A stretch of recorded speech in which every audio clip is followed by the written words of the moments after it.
Hello engineers, आज हमारा day 11 है, या फिर हम लोग बोल रहे हैं टास्क 11। बातें की है और आज हो गई 19/11। आज 19/11 तारीख भी हो गई है। तो आज का हमारा जो टेक्निकल का टास्क है, तो उसमें क्या है, हम लोगों को 2 सब्जेक्ट पढ़ने हैं। पहला स्टील, दूसरा इन्वायरमेंट इंजीनियरिंग। तो स्टील में हम लोगों को क्या करना है, टेंशन मेंबर पढ़ना है पहले अपने नोट से। उसके बाद फिर इन्वायरमेंट इंजीनियरिंग में वाटर ट्रीटमेंट पढ़ना है। तो यात्रा है सबसे हम लोग अभी क्या है, इस थ्योरी को हम लोग को बहुत अच्छे से पढ़ना है, क्योंकि ये एकदम बहुत ही इंपॉर्टेंट चैप्टर हैं। इनको कवर करना हमारे लिए सबसे ज़्यादा ज़रूरी है, इसलिए हम लोगों ने इन चैप्टरों को सबसे पहले लिया है। बाकी चैप्टर भी इंपॉर्टेंट हैं, लेकिन ये सबसे इंपॉर्टेंट चैप्टर है। चाहे कोई से भी एग्ज़ाम ले लिया जाए, इनसे हमेशा अच्छे क्वेश्चन आते हैं। तो ये हमारे कवर होने चाहिए, क्योंकि इनसे क्वेश्चन आए तो हमसे छूटना नहीं चाहिए। बाकी से कभी कभी क्वेश्चन आता है, 1 आ गया, 2 आ गया, तो छूट भी जाएगा तो भी चल जाएगा। बाकी इनसे छूटना ही नहीं चाहिए। उसके बाद मैंने एक और टास्क इसमें ऐड किया था, लेकिन उसकी कोई ज़रूरत नहीं है, क्योंकि और भी स्टूडेंट बोल रहे थे और मेरे फ्रेंड लोग भी बोल रहे थे कि टास्क बहुत ज़्यादा हो पा रहा है, तो वो कंप्लीट भी नहीं हो पा रहा, फिर नॉन टेक को भी टाइम देना है। ऐसे अगर एक ही उसको करते जाएंगे हम, तो फिर हमारा टाइम भी ख़राब होगा काफ़ी ज़्यादा। तो इसीलिए क्या है, हम लोग टेक्निकल पे थोड़ा सा भी कम कर देंगे और नॉन टेक का थोड़ा टास्क बढ़ा देंगे, क्योंकि नॉन टेक पढ़ना काफ़ी ज़्यादा ज़रूरी है। नॉन टेक में भी अगर मार्क्स के लिए हम लोग तैयारी कर लेंगे तो आगे काम आएगा, क्योंकि बाद में नॉन टेक तैयारी करने के लिए टाइम नहीं मिल पाता है। 10-15 दिन मिलते हैं, तो फिर उसमें 10-15 दिन या 1 महीने में फिर नॉन टेक की तैयारी नहीं होती। जल्दबाजी में कोई भी चीज़ हमको नहीं पढ़नी है, बिल्कुल आराम से एकदम धीरे से पढ़ते जाना है, सारी चीज़ें याद करते जानी है, आराम से नंबर आएंगे हमारे, बिल्कुल 100%। अब उसके बाद क्या करना है हम लोगों को, कि जैसे ही हम लोग जो हमारे स्टील और इन्वायरमेंट के चैप्टर पढ़ लेंगे, उसके बाद हम लोग को वाईसीटी की बुक ओपन करनी है। और मैंने थोड़ा सा टास्क में इस बार चेंज किया है। पहले हम लोग क्या करते थे कि 2 घंटे 3 घंटे क्वेश्चन लगाते थे, तो हमको 2 घंटे 3 घंटे क्वेश्चन लगाने हैं, हमको 30 क्वेश्चन लगाने हैं दोनों के बस। जिसमें जो हम लोग ईएस की जो कर रहे हैं सीरीज़, उसमें हम लोग क्या है, बड़े क्वेश्चन नहीं करते हैं, लेकिन इसमें क्या है, हमको सारे क्वेश्चन करने हैं। इसमें चाहे न्यूमेरिकल हो चाहे थियोरेटिकल हो, ये दोनों ही हम लोगों को करने हैं।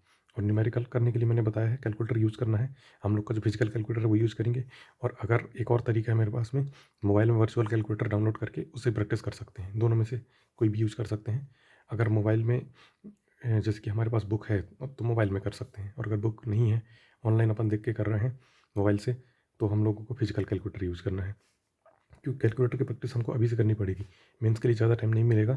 आप बिल्कुल ये चीज़ को ध्यान रखो, मुश्किल से मुश्किल 40 से 45 दिन मिलेंगे, तो हम लोग अभी से प्रैक्टिस करते जाएंगे, तो हमारी प्रैक्टिस आगे चल के काफ़ी काम आएगी, और उसमें हमारे नंबर भी खींचेंगे। अभी क्या है कि अगर हम लोग प्रैक्टिस नहीं करते हैं और बाद में फिर एकदम से एग्ज़ाम आ गया, तो न्यूमेरिकल प्रैक्टिस नहीं हो पाएगी, वन लाइनर होगी। और पेपर कैसा आता है ये तो किसी को नहीं पता है ना।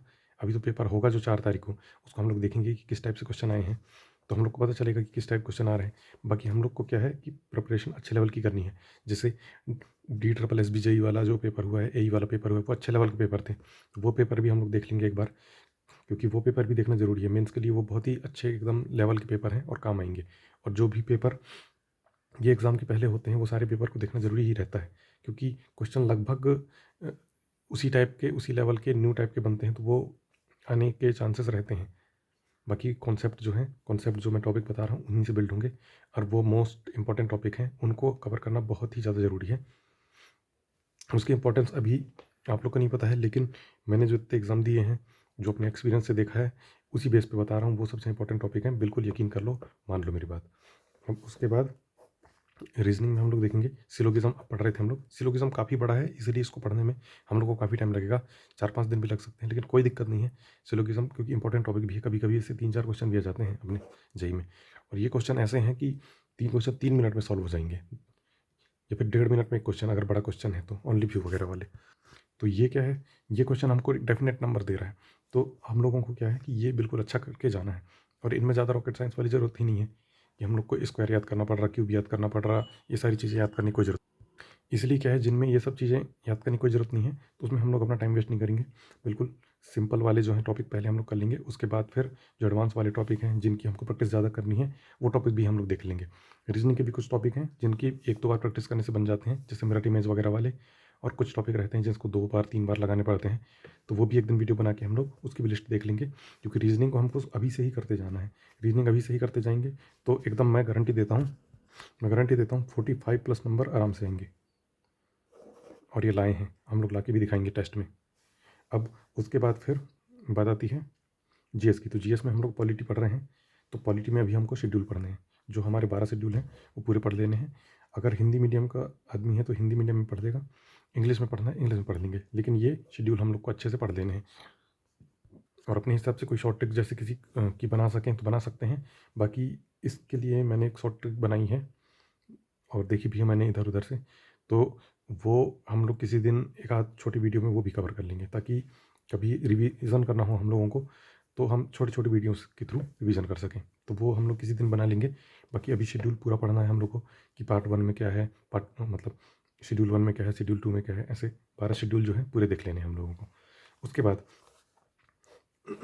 नॉन टेक का पोर्शन हम लोग को भी बढ़ाना है, सभी लोग बोल रहे हैं, क्योंकि बाद में नॉन टेक की तैयारी नहीं हो पाती, इसलिए मैंने एक और सब्जेक्ट ऐड किया है इसमें, इकोनॉमी में, इकोनॉमी सब्जेक्ट। तो इकोनॉमी सब्जेक्ट में 5 ईयर प्लान पढ़ने हैं, क्योंकि कभी कभी इससे क्वेश्चन आ जाता है कि 5 ईयर प्लान का उद्देश्य क्या था, और 5 ईयर प्लान में वाइट जो है सफ़ेद क्रांति कब आई, हरित क्रांति कब आई, ये सब चीज़ें, तो बहुत सारी चीज़ें हैं। और उसके बाद कौन से प्लांट कब खुले थे, तो ये चीज़ें इन्हीं 5 ईयर प्लान्स में रहती है। कौन से प्लान्स में गरीबों का कल्याण किया गया, तो ये चीज़ें क्या है हम लोग अभी से पढ़ देंगे और फिर इसको बार बार रिवाइज कर लेंगे, तो ये हमको याद हो जाएंगी और ये चीज़ें फिर हमारे लिए बेनिफिट होंगी। बाद में बता रहा हूँ, बाद में कोई भी चीज़ें याद नहीं हो पाती हैं, बहुत जल्दबाजी में सब चीज़ें पढ़ते हैं अपन, इसलिए क्या है अभी से हम लोगों को अच्छे तरीके से करते हुए चलना है, तो कोई भी दिक्कत नहीं आएगी आगे चल के। तो 5 ईयर प्लान्स काफ़ी बड़ा है, इसको हम एक दिन में नहीं कर पाएंगे, इसको हम 2 या 3 दिन में करेंगे।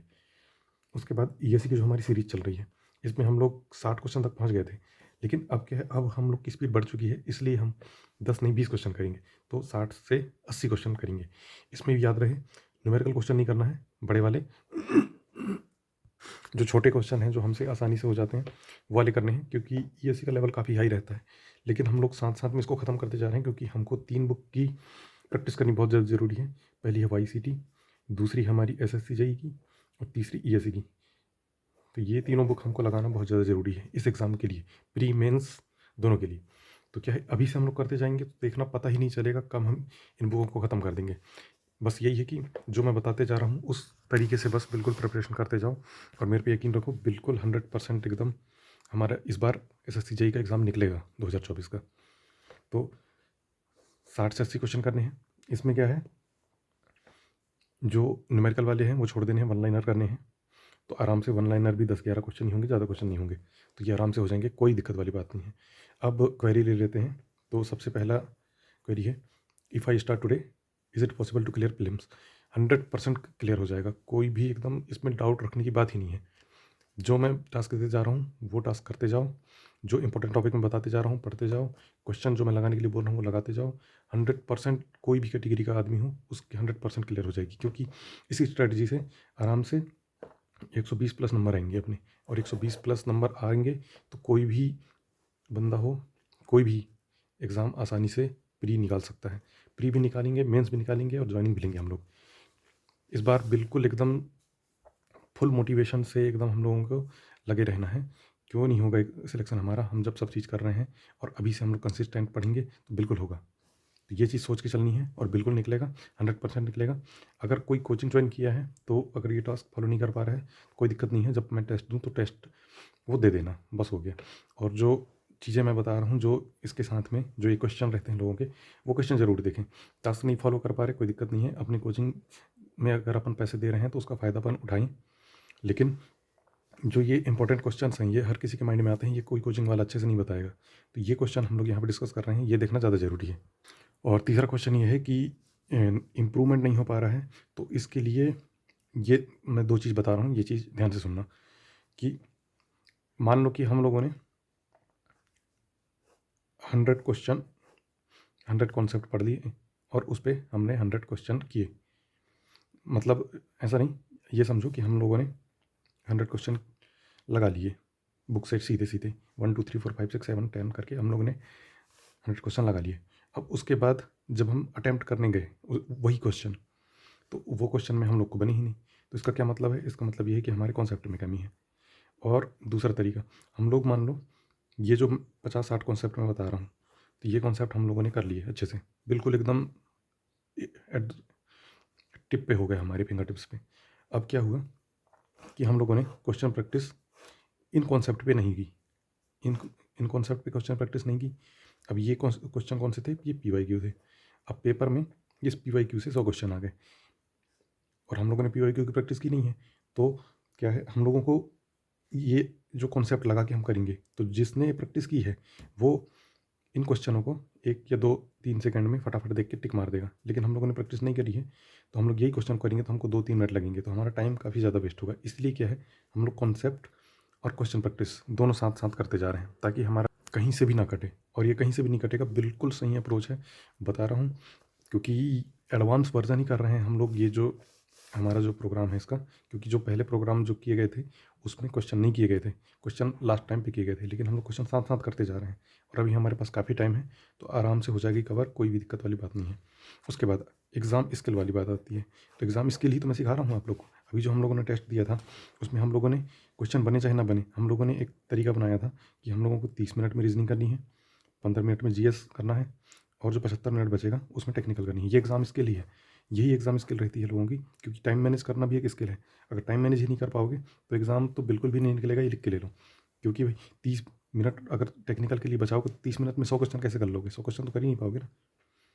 1 मिनट तो पढ़ने में ही लग जाता है। मान लो जैसे तैसे खींच के अपन 40-50 क्वेश्चन कर भी दिए, तो उसमें सिली मिस्टेक बहुत ज़्यादा हो जाएगी और बहुत रेड हो जाएंगे और वो नंबर बहुत ही कम आ जाएंगे। फिर वो 20 नंबर उसमें आएंगे तो कोई मतलब नहीं निकलेगा, सीधे हम लोग 70-75 में पहुँचेंगे इतने पढ़ने के बाद भी। यही होता है SSC के एग्ज़ाम में, ज़्यादातर यही दिक्कत सारे स्टूडेंट को होती है कि वो लोग, पढ़ाई उन लोगों ने बहुत अच्छे लेवल की करी है, एकदम ऐसे कि एकदम सीधे वो अगर इस पेपर को ना दे के डायरेक्ट उसको घर में दें तो सीधे उनके 100 में से 70-80 इस टाइप के नंबर आते हैं टेक्निकल में। और बाकी में इसमें भी 40-50 मार दे रहे हैं, इसमें भी 10-11 मार दे रहे हैं। लेकिन जब पेपर देने जाते हैं, पेपर देने जाते टाइम एंजाइटी हो रही है, बहुत सारी चीज़ें हो रही है, एग्ज़ाम प्रेशर, एग्ज़ाम स्किल उन लोगों ने डेवलप नहीं करी, तो उस वजह से क्या होता है कि उनके पास बचते टाइम कम है, अटैम्प्ट करने की टाइमिंग उन्होंने अच्छे से मैनेज नहीं करी, तो वो टाइमिंग काफ़ी कम बच जाता है। फिर बचते हैं 40-50 मिनट। अब 40-50 मिनट बचे, उस 40-50 मिनट में कितने भी स्पीड से आदमी क्वेश्चन कर ले, 50 में 60 क्वेश्चन कर पाएगा। अब 60 क्वेश्चन में भी सिली मिस्टेक हो जाती है, तो वो 60 नंबर जो हमारे आने वाले थे या 50 नंबर आने वाले थे, वो घट के 30, 40, 45 ऐसे नंबर हो जाते हैं। फिर फिर वही चीज़ है, और फिर दुनिया ये नहीं देखती है कि अपन ने क्या-क्या चीज़ करके इतना सक्सेस हासिल किया है। अगर अपन फेल हो गए, भले अपन 1 नंबर से रह जाएँ, अपनी कोई वैल्यू नहीं रह जाती है। और अगर अपन 1 नंबर सेलेक्ट भी हो जाए, तो उसकी बहुत ज़्यादा वैल्यू रहती है। यही होता है, ये चीज़ को समझ लो। तो इस चीज़ के लिए क्या है, हम लोग को अभी से प्रिपेयर रहना है, मेंटली बिल्कुल एकदम प्रिपेयर रहना है। एग्ज़ाम स्किल हम लोग अभी से डेवलप कर रहे हैं और हमारे नंबर बिल्कुल आएँगे और 100% हमारा सिलेक्शन होगा। तो मिलते हैं कल एक न्यू टास्क के साथ। ओके।